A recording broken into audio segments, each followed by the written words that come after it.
I'm here at Performance College in Birmingham, working with the second years one-to-one, helping them prep for their assessment. And that's always quite a nervous time for them, isn't it? Yes, it is very nervous, and managing So, those nerves. yeah, and that feels like a good segue into talking about the experience that you had when you took a course with Franka van Essen earlier this year, talking about connection and safety in the voice studio.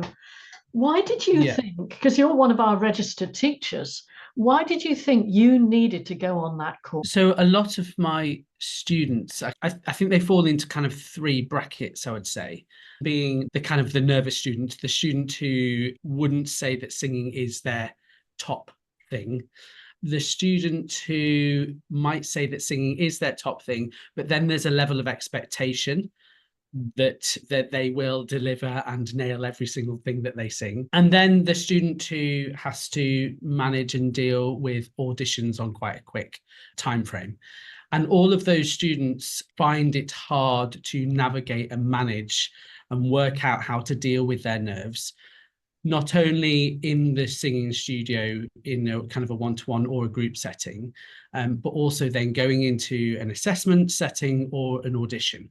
And for me, I wanted to try and work out how best to be able to support them with those nerves and with how to manage them and to work with them, really. And of course, you as the teacher or the guide, you also feel a pressure in terms of wanting to help them deliver. Yes, and I think being able to recognize what that is, and also to allow the student to maybe start to recognize what it is within themselves and how they respond depending on where they are within that scale.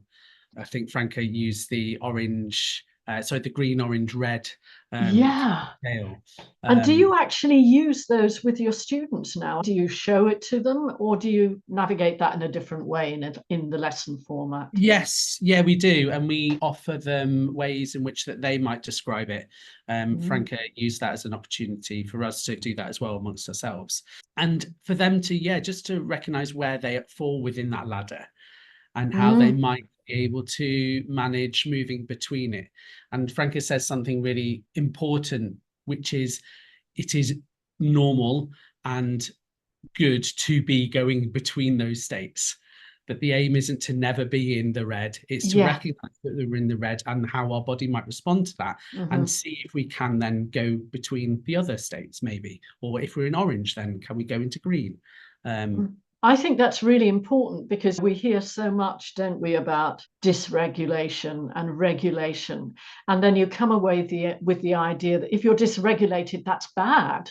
And there's something wrong with you. People can be feeling like that at any point in the day and moving between those states. And I think that's a really key take home for everybody.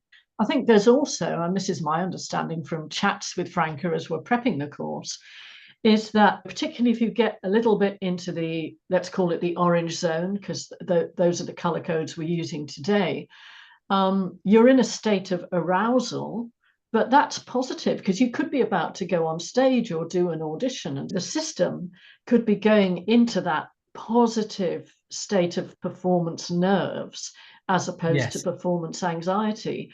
And helping students to understand that's okay is really important.